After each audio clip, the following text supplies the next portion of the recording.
খেয়াল করি যে গতকাল বিবিসি বাংলার একটা শিরোনাম ছিল যে ভাঙার ঘোষণা দিয়ে ধানমন্ডি ৩২ নম্বরে হামলা। তার আগেই আপনার সহকর্মী সহযোদ্ধাও আমরা এরকম বলতে পারি জনাব Hasnat Abdullah verified Facebook ID থেকে পোস্ট করেছিলেন আজ রাতে বাংলাদেশে ফেসিবাদের তীর্থভূমি মুক্ত হবে। আপনাদের সহকর্মী সমন্বয়ক ও সরকারি উপদেষ্টা আসিফ মাহমুদ সজীব ভুঁইয়া গতকাল ফেসবুকে পোস্ট করেছেন, দর্শক শ্রোতা, ধানমন্ডি ৩২ নম্বর বাড়িটি কেন ভাঙা হয়েছে খালেদ মহিউদ্দিন ভাইয়ের টকশোর মধ্যে সার্জিস আলম বিস্তারিত বলেছেন। চলুন আগে তার ভিডিওটা আগে দেখে আসি যে ৩২ নম্বর বাড়ি কেন ভাঙা হলো, সকল বিস্তারিত আগে জেনে নেই। চ্যানেলে নতুন হলে অবশ্যই চ্যানেলটি সাবস্ক্রাইব করে নেবেন। আগেই ভগ্নস্তূপ হয়ে থাকা ৩২ নম্বরে বাড়ি ধূলিসাৎ করা যখন শেষ দিকে, তখন আপনার ফেসবুক পোস্ট আবু জাহেলের বাড়ি এখন পাবলিক টয়লেট। আপনার আগে আবার উপদেষ্টা মাহফুজ আলম ফেসবুক পোস্টে ভাঙার চেয়ে গড়ার দিকে মনোযোগ দেওয়ার আহ্বান জানিয়েছেন। গতকালকের ৩২ নম্বরে বুলডোজার অভিযানের ঘটনায় বৈষম্যবিরোধী ছাত্র আন্দোলন ও জাতীয় নাগরিক কমিটির অফিসিয়াল অবস্থান কি ছিল? আপনাদের সমন্বয়কদের সবার অবস্থান আমার কাছে একরকম মনে হয় না, নাকি আমার এটা বোঝার ভুল? আপনি যদি একটু আমাকে পরিষ্কার করেন। যে যেমন আপনি আসার আগে আমি একটু সামারাইজ করি, জনাব রেজাল করিম রনি বলেছেন যে এইটা আরো আগেই ভাঙা দরকার ছিল, এটা ৫ আগস্ট এটা ভাঙা দরকার ছিল, গতকাল এটা অনেক দেরি হয়ে গিয়েছে। এটা ছিল মোটামুটি উনার সার্বিক অবস্থান, উনি নিশ্চয়ই আবারও পরে বলবেন। জনাব সার্জিস আলম, আপনার কাছে একটু জানতে চাই। আমাদের জন্য আসলে দোয়া করবেন আপনারা। আমি যদি বলি আমাদের জায়গা থেকে যে এক্ষেত্রে বৈষম্য বিরোধী ছাত্র আন্দোলন কিংবা জাতীয় নাগরিক কমিটি তাদের জায়গা থেকে যে স্পেসিফিক এই বিষয়ে একটা কোনো অফিসিয়াল স্টেটমেন্ট ছিল বা কোনো একটা অবস্থান ছিল, ব্যাপারটি এরকম ছিল না। ব্যাপারটি ছিল এই যে তীব্র একটা ক্ষোভ, ভাই যে কথাটি বলেছেন সেই জায়গায় আমি সম্পূর্ণ একমত। এই বিষয়গুলো শুধু এটা নয়, আরো এরকম অনেক তীর্থভূমি রয়েছে আসলে, যেগুলো যে চূড়ান্ত যে আমাদের এই পুরো বাংলাদেশের মানুষের যে ক্ষোভ বা এই বহিঃপ্রকাশ, এটা আসলে ৫ই অগস্ট কিংবা ৬ অগস্ট ওই সময়ে হওয়ার কথা ছিল, হওয়া উচিত ছিল। এটা আসলে অনেক দেরি হয়ে গিয়েছে। কিন্তু আমাদের জায়গা থেকে যদি আমরা বলি, গতকালকে আমরা যেটা দেখেছি, ঘটনাটা এই সময় এসে এভাবে হয়তো প্রত্যাশিত ছিল না, কিন্তু সবচেয়ে বড় কথা হচ্ছে এটা এক সময় না এক সময় প্রকাশিত হওয়ারই কথা ছিল। এবং এক্ষেত্রে সবচেয়ে বেশি আমার মনে হয় যে প্রভাবিত করেছে খুনি হাসিনা, যে প্রভাবিত তিনি ওই ১৫-১৬ জুলাই করেছিলেন ওই গণভবনে বসে প্রেস কনফারেন্স করে, সেই প্রভাবিত তিনি এখন করছেন ভারতে বসে।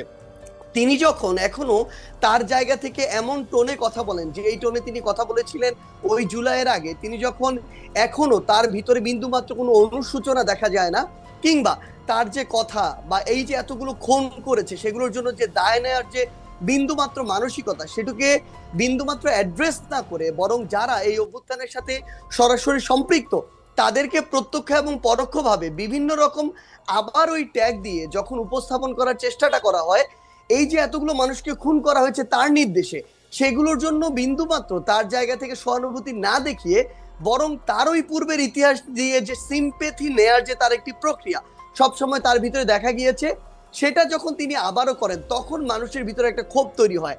এত বড় একটি হত্যাযজ্ঞ ঘটানোর পরে তিনি যখন নতুন করে আবার ছাত্র সমাজের উদ্দেশ্যে এসে বক্তব্য দিতে চান, তখন মানুষের ভিতরে এই ক্ষোভটা সামগ্রিকভাবে তৈরি হয়। আপনি গতকালকে ওই ভিডিওগুলোতে দেখবেন এখানে কিন্তু কোনো নির্দিষ্ট শ্রেণীর বা পেশার মানুষের কিংবা নির্দিষ্ট কোনো প্ল্যাটফর্মের মানুষের রিপ্রেজেন্টেশন ছিল না, সকলে এই জায়গায় ঐক্যবদ্ধ হয়েছিল যে এই বিষয়টিতে তাদের অবস্থানের ক্ষেত্রে। জনাব সার্জিস আলম, আমার কয়েকটা প্রশ্ন আছে। আপনি কি কালকে শেখ হাসিনার বক্তব্য শুনছেন? আমি তার বক্তব্যের আংশিক শুনেছি, যে আংশিক ক্লিপগুলো আমরা মানে কেন কেন কেন আমি একদমই একাডেমিক একটা জানতেছি, কেন শুনছেন? যেমন আমার কোনো শোনার দরকার হয় নাই, আমিও শুনি নাই ভাই, আমার শোনার কোনো দরকারই হয় না, আপনি শুনছেন কেন? তাহলে আমি একটু জানতে চাই। না না, প্রথম কথা হচ্ছে যে খুব স্বাভাবিকভাবে আপনি দেখবেন সোশ্যাল মিডিয়ায় যে কোনো বক্তব্যের ইন্টারেস্টিং পার্টগুলো ক্লিপ আকারে ছোট ছোট 30 সেকেন্ড 1 মিনিটের ক্লিপ আকারে সামনে চলে আসে।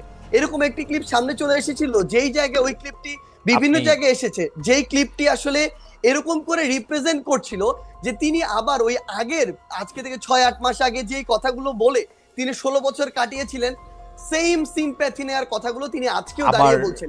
এবং আপনার কাছে কি সিম্প্যাথি, মানে আপনি কি সিম্প্যাথি ওনার জন্য সিম্প্যাথি পাইছিলেন? আপনি মানে ওনার জন্য সিম্প্যাথি হয়েছিল ওনার বক্তব্য শুনে?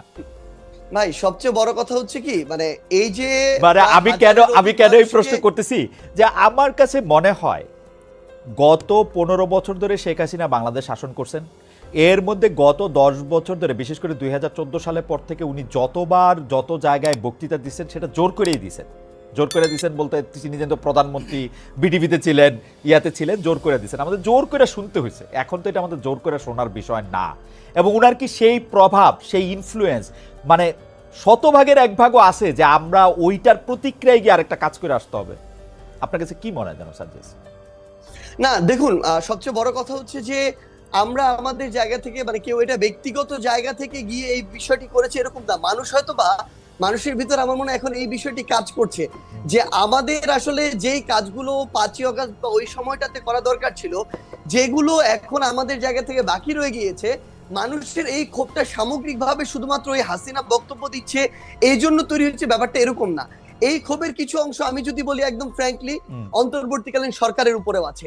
এই অন্তর্বর্তীকালীন সরকার তাদের জায়গা থেকে এই খুনি যারা ছিল, যারা সরাসরি এই খুনগুলোর সাথে জড়িত, ছাত্রলীগ, আওয়ামী লীগ, যুবলীগের ক্যাডাররা বা কিছু কিছু পুলিশ সদস্য, যাদেরকে আসলে গ্রেফতার করে বিচারের আওতায় আনার কথা ছিল, দৃশ্যমান এরকম একটা বিচার আমাদের দেখার কথা ছিল, সেটি যখন দেখছে না মানুষের ভিতরে একটা ক্ষোভের উদ্গীরণ হচ্ছে।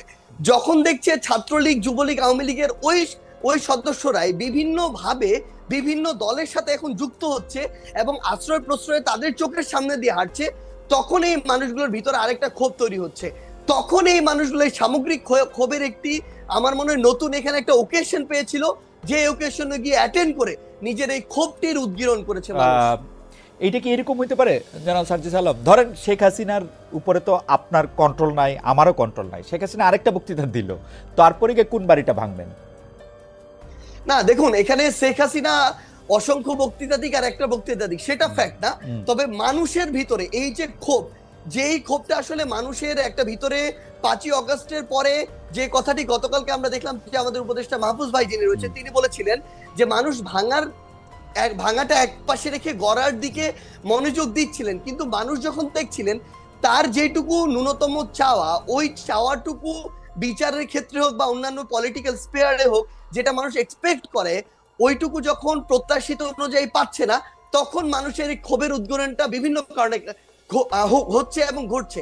এবং সবচেয়ে গুরুত্বপূর্ণ বিষয় হচ্ছে শেখ হাসিনা আগামীতে, আমি ধরে নিচ্ছি 1 মাস পর কোনো বক্তব্য দিলেনও না, কিন্তু আজকে থেকে 2, 3, 4 মাস পরে আমরা যদি এই দৃশ্যমান শহীদ পরিবারের কিংবা যারা আমাদের আহত যোদ্ধারা রয়েছেন তাদের এই রক্তের বিচারগুলো দৃশ্যমান না দেখি, দেখবেন শেখ হাসিনার বক্তব্য দেয়া লাগবে না, আমরা শহীদ পরিবার কিংবা আহতদেরকে সাথে নিয়ে হয়তোবা এরকম রাস্তায় আমাদেরকে নিয়ে নেমে যেতে হবে এরকম একটা দৃশ্যমান বিচারের জন্য। তো এই জায়গাটা শুধুমাত্র শেখ হাসিনা দৃশ্যমান বিচার করার জন্য আপনারা আওয়ামী লীগের স্থাপনাগুলি বা আওয়ামী লীগের সাথে জড়িত জিনিসগুলি গিয়ে আপনারা ভাঙবেন। এটা আওয়ামী লীগ না, সবচেয়ে বড় কথা হচ্ছে কি, দেখেন আওয়ামী লীগ বলে এমন কিছু এখানে বিষয়কে নিয়ে আসা হচ্ছে। আওয়ামী লীগের সবাই, আমরা যে স্পষ্ট করে বলি, আওয়ামী লীগের যে মানুষগুলো এই বিষয়গুলোর সাথে জড়িত ছিল, হত্যাযজ্ঞের সাথে, খুনের সাথে, ফ্যাসিজমের সাথে, স্বৈরাচারের সাথে, এবং তারা যেগুলোকে সিম্বল, এক প্রকার উপাসনালয় হিসেবে তৈরি করে সিম্বলাইজ করে এতদিনের রাজনীতিটা করেছে, মানুষের ক্ষোভ ওই জায়গায়। বাংলাদেশে আমি ধরে নিচ্ছি 20% মানুষ আওয়ামী লীগের সমর্থক ছিল, কই বাকি বাড়িগুলোতে তো গিয়ে হামলা করা হয়নি, ওই সমর্থকদের বাড়িতে গিয়ে কিন্তু হামলা করা হয়নি, কিন্তু এই ধানমন্ডি 32, ওই গণভবন কিংবা এই যে বিভিন্ন ভবনগুলোকে কেন্দ্র করে পুরো একটা উপাসনালয় হিসেবে প্রেজেন্ট করে এই যে রাজনীতি করা হয়েছে, মানুষের ক্ষোভটা ওই জায়গায়। এবং এটা স্পেসিফিক ভাবে দল হিসেবে আওয়ামী লীগ নয়, বরং স্পেসিফিক ভাবে কিছু প্রতিষ্ঠান বা উপাদান যেগুলোকে সামনে রেখে এতদিন আওয়ামী লীগ এই অত্যাচার নিপীড়নের রাজনীতিটা করেছে। দর্শক শ্রোতা, আপনারা তো খালেদ মহিউদ্দিন ভাইয়ের টক শোর ভিডিওটি দেখতে পারলেন। খালেদ মহিউদ্দিন ভাই সার্জিস আলমকে যে প্রশ্নগুলো করেছে আর সার্জিস আলম কি প্রশ্নের উত্তরগুলো দিল, আশা করি সকল বিস্তারিত আপনারা বুঝতে পারছেন। তবে ধানমন্ডি 32 নম্বর বাড়িটি নিয়ে শেখ হাসিনা যে মন্তব্য করেছেন সেটি হচ্ছে, শেষ পর্যন্ত বঙ্গবন্ধুর একটি যে স্মৃতি ছিল সেটাও এই বাংলাদেশের মানুষ মুছে দিল। শেখ হাসিনা কি বাংলাদেশের জন্য কিছুই করেনি? ঠিক এই ধরনের মন্তব্য করতেছেন। তবে ধানমন্ডি 32 নম্বর বাড়িটি ভাঙানো ঠিক হয়েছে কিনা, আপনাদের মতে কি আসতেছে, অবশ্যই আপনাদের মূল্যবান মতামতগুলি কমেন্ট বক্সে লিখবেন। তো এইরকম আপডেট ভিডিও পেতে চ্যানেলটি অবশ্যই সাবস্ক্রাইব করে নেবেন। তো ধন্যবাদ সকলকে, নেক্সট ভিডিওতে দেখা হবে। আল্লাহ হাফেজ।